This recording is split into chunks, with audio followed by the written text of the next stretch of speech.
You are listening to Viewpoints from PlaceCloud. Cultural researchers tell stories of places from around the world.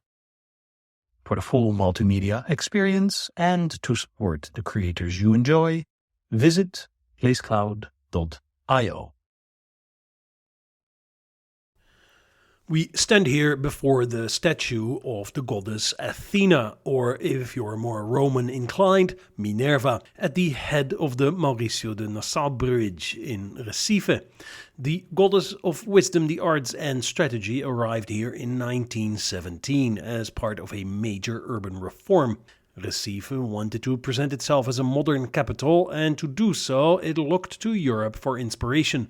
The governor at the time, José Rufino Bezerra Cavalcanti, ordered 4 allegorical sculptures to be imported from the Valldosna foundry in Paris. Today they adorn the ends of this bridge.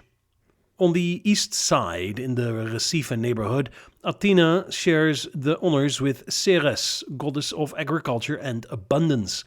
On the other side, in the Santo Antonio neighborhood, stand the statues of justice, with sword and scales in hand, and commerce, symbolizing the economic vocation of a port city. These figures were chosen to represent the ideals of an era: wisdom, production, order, and the market.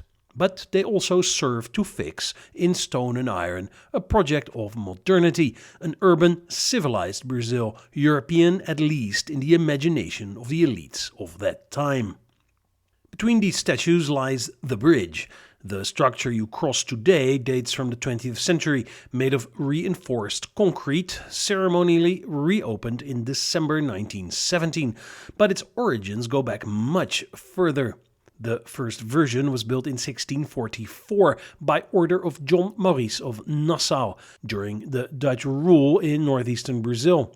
It was a wooden bridge with movable parts to allow ships to pass. At the time it was already a symbol of innovation, connecting the then city of Mauritsstad to the village of Santo Antonio and physically expressing the desire to integrate the newly conquered territory. In historical documents, academic theses, books, and Brazilian journalism, it's common to find the term, the adjective, Nassauvian, used to describe anything related to Nassau's rule in Brazil between 1637 and 1644. But what does it actually mean to turn a person into an adjective?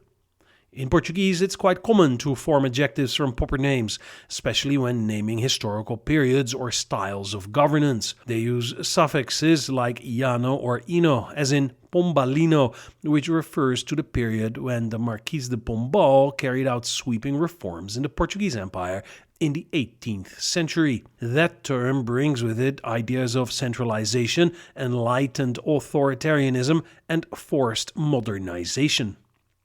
More recently, adjectives like lulista and bolsonarista, formed with the suffix ista, relate to contemporary political movements. Lulista refers to the style of governance associated with Luiz Inácio Lula da Silva, Brazil's current president, marked by social policies, popular charisma, and political negotiation. Bolsonarista, in turn, refers to the far-right political sphere linked to former President Jair Bolsonaro, with characteristics like radical conservatism, anti-establishment discourse, and a cult of leadership.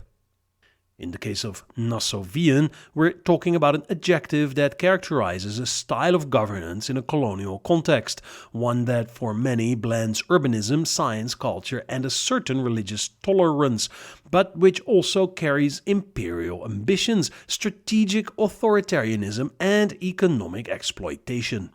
The term appears, for example, in the dissertation by André Ricardo de Oliveira Barbosa, who describes a Nassauvian theatrocracy, that is, a model of governance that operates through performance, ritual, and spectacle.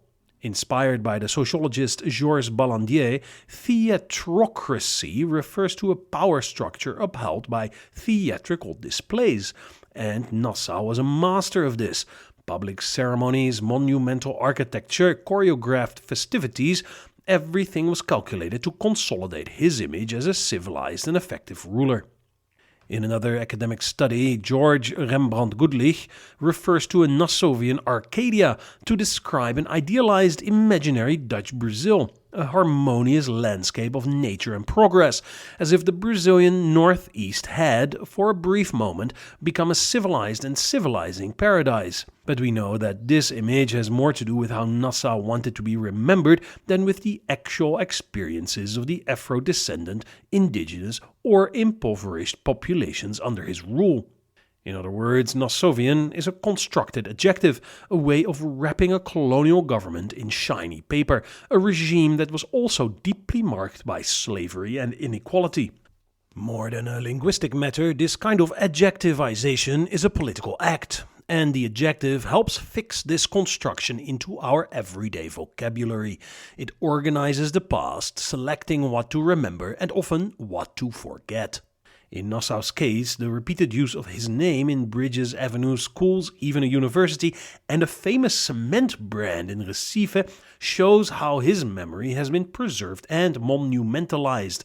But using the term Nassavian without critical thought can reinforce a romanticized narrative of a period that was simultaneously one of progress and oppression.